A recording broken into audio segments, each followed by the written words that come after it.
Alright everybody, what's up? Welcome back for another video. Today we're gonna be doing a new anime rug. It's a Komoku from, what is it? So I'm a spider, so what? Whatever it's called. Alright, so here's the reference image that I'm gonna be using. I have it projected up here already. Let me see. Here's how it looks. I did it rotated to the side just to make it a little bit bigger, but yeah, so here's the general idea. So I'm gonna get started on the outline, and then we're gonna go straight into tufting it. So I'm gonna switch the camera around to the back and do a time lapse. So let's get started. So here I'm just outlining the whole design. I think I'm using black first. There's a lot of little segments of black, so I have to fill it in and distinguish it from the gray, because there's like a dark gray and also a light gray, and then there's also the white that I have to use probably like a blue marker for. And then there's a little bit of pink in the eyes, and then some of the mouth is kind of like a beige. But yeah, I have to do all that, and you might be able to tell from the backing that I use blue for the white. Then I get into the tufting, and it gets a little bit confusing because I do have to label the differences between black, gray, silver, white, and then the different pinks. The pinks are a little bit harder to tell before the project is over with, just because it's like a hot pink and then a regular pink in the eyes, and then there's like a beige pink that goes with the little highlight of the eyes, and then also the mouth.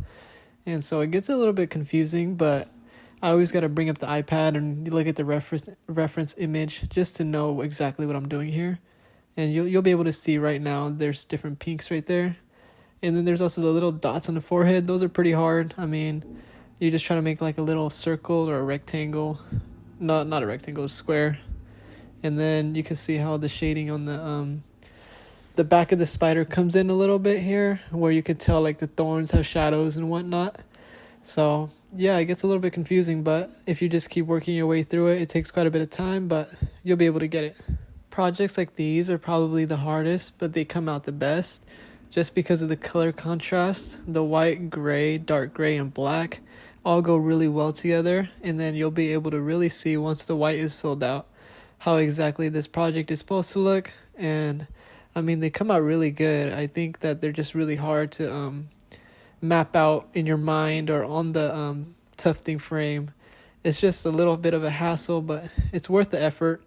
And also, when these projects have like little thin black lines, the outlines around like the arms and the legs, it's just a single strand of yarn, and that can be pretty difficult as well, just because it's not enough yarn to hold it solid, I would say. Alright guys, I just finished tufting it. I put on my mask. I got the glue right here. We're about to start gluing it, so let's get started. Alright, for everybody who doesn't know already, I usually like to glue from the outside into the middle, just because you can secure the edges first.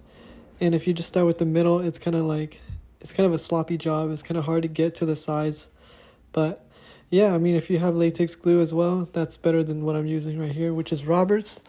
I just don't have access to latex glue. I don't know where to get it. It's not really available here. Alright guys, it's all glued up, so now I'm just gonna pull it down and let it dry overnight. And then I need to start working on my commissions that people put in the orders recently. So I'm gonna do that, and then I'll get back to you guys once it's dry. So during the time it was drying, I was able to finish 2 commissions, and then I was able to ship them out as well in a timely manner. I received a 5-star review, I believe. You can check my Etsy if you want. It's in a link in the description. All items that I use are also in the description if you guys want to use those, so check it out. And here I'm just going to cut the edges and glue them down just like usual, and same as every other rug. Alright, now I got the backing on there. Here's how it looks.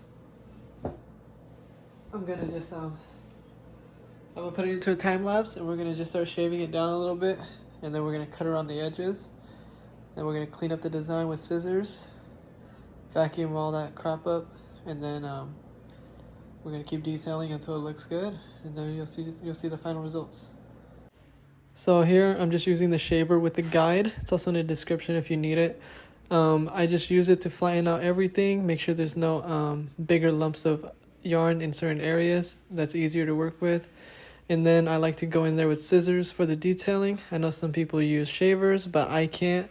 It just cuts out too much, and with these little tiny lines, little black lines, it'll probably cut that up. So I like to be pretty precise.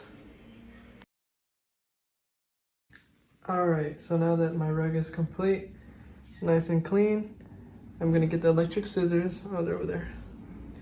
And I'm gonna cut around the edges, but I'm gonna do it in a vertical form. I'll still put it in the video, but it's mainly meant for like social media. So I'm gonna do that, and then after that, I'm gonna glue the edges down, just make sure that it's nice and secure. And then we're gonna go into time lapse right now so you can see the whole process.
Alright guys, so here's the final results. This is going to be how everything turns out after you shave it one last time. And then you make sure that the edges are very secure as well. And you can tell I detailed it pretty well. If you enjoyed this little bit of a tutorial, then please leave a like, comment, sub. And here's a photo of Kai for everybody who misses him.